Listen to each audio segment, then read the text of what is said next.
Hey everybody, I've been getting some ribs going for a high school tailgating party that we're having tonight. Can't wait to get those on the old Rectech 700 Bull. Love this pellet grill. It rolls tons of smoke, very great temperatures, but I've been trying to solve a problem with the chestnuts, and I came up with a short-term solution that will help guide me on my long-term solution. Come along and see what I came up with. So the problem I've been having is that I had my very first chestnut weevil show up last year. Chestnut weevils, there's a couple different kinds. Not sure what type I have. I've been very diligent about removing every chestnut I could possibly find, but there are some chestnuts within a mile, and so they have wings so they can get there. And I'm pretty sure it was a seed from my farm. Not 100% sure. It could have been from the Asbury Farms where I just recently published a video from a public place that definitely has weevils.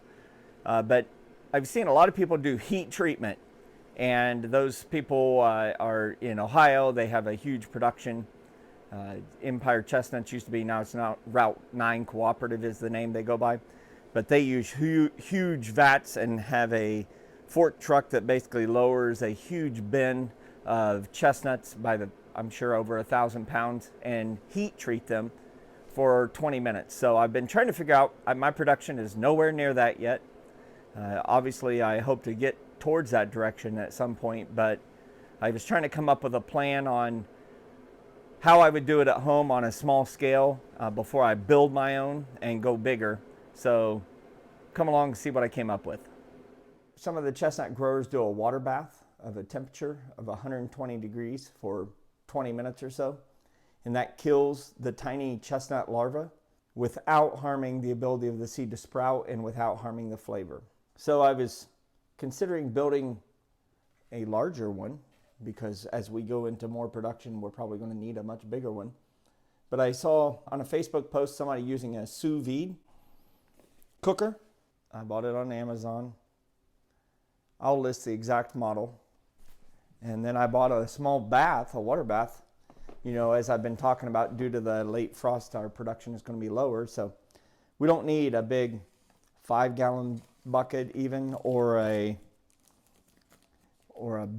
huge thing for a fork truck or something to lower it in, which the bigger production places do hundreds of pounds, if not more, per 20-minute soak, which of course, once you start producing tons of nuts, doing it in a small container is not going to be very efficient.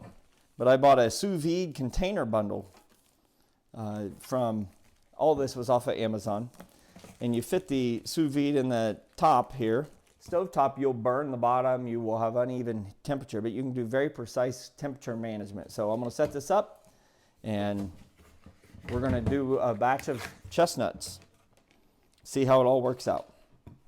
People cook lots of really good meals with this. It's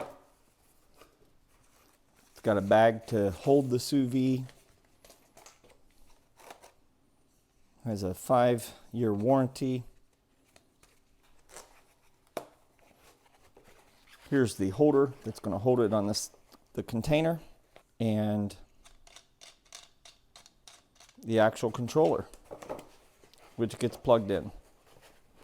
So it circulates water steadily and has very precise temperature control. I'm going to run it at I've read different things from 119 to 121. So I'm going to just run it right at 120. And we'll see how it all works out.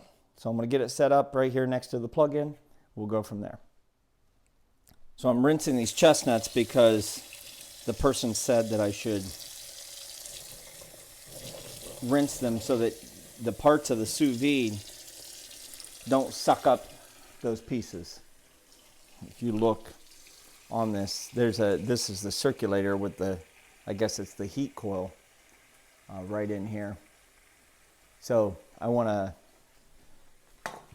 maximize the longevity of that. I'm not going to put a cage on it or anything, but basically some of these that have the tassel still kind of attached. If you see that chestnut has the tassel on it still, I'm going to try to break those off, although I don't think that's necessary. But larger leaves, sticks, stems, I'm going to try to get those removed.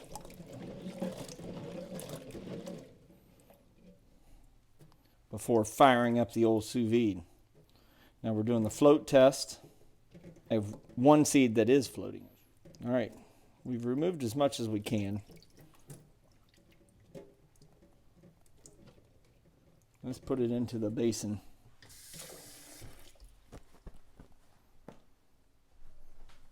We've rinsed the chestnuts. We're going to introduce them into this bath. I have an interesting problem that's developed this year. I never had this before, where the nuts split. Can you see that? It's really exposed, but anyway, I've never had that problem. If any of you know what causes that problem, I'd be interested in knowing.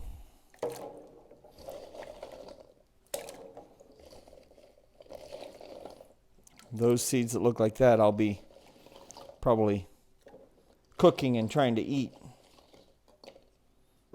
rather than hoping they'll sprout. There's a line on here that tells you a maximum and a minimum on the water depth. We're well within that. Rotate the knob to set the temp. I'm going to set it to 120. You see, you can go at half degrees Fahrenheit. You can also do Celsius. So we're at 120. You press it once, rotate it to set the timer. I'm going to set it to 20 minutes. Press it one more time to start cooking. 20. We'll let you see what this is doing. We'll lower you down. You see that it's circulating. It alternates between 120, which is where it's going, and the temperature.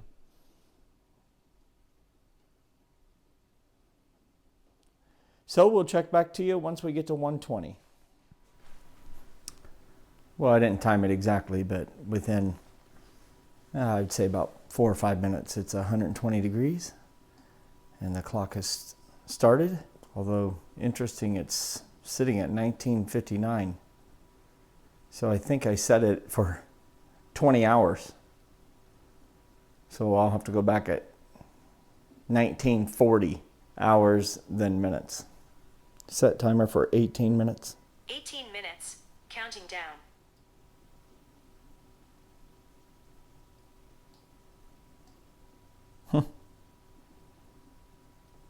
One decided to float.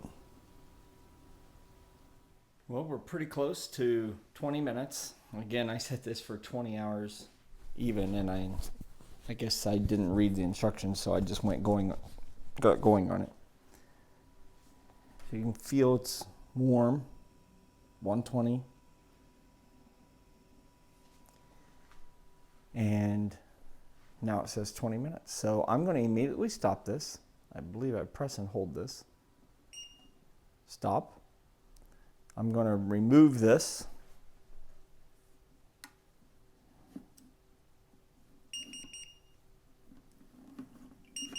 From here.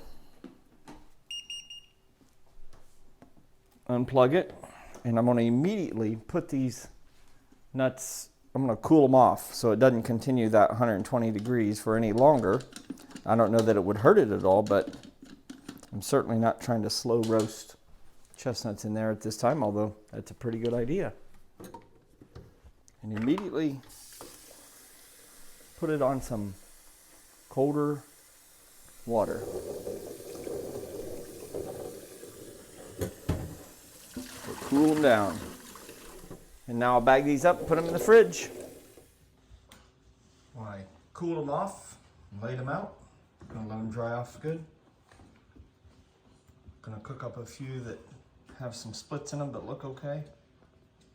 And I don't know what I'm gonna do with those. They've been cooked, or weevils killed presumably in these, so maybe I'll just throw them back out underneath the chestnut tree. The daughter just rolled in from school. I'm gonna hang her up for the day, and I'm gonna put these in the fridge. And hopefully, if there were any weevil larvae in here, they're dead now, and hopefully the nuts are still very viable and ready to sprout.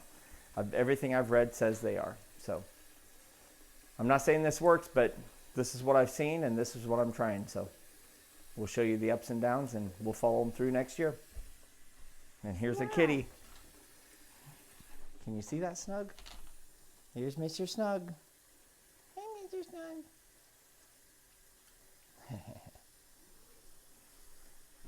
Tell them, Ava, if they're not growing. They're not growing. If they're not growing, they're dying. If they're not growing, they're dying. If you're not growing, you're dying.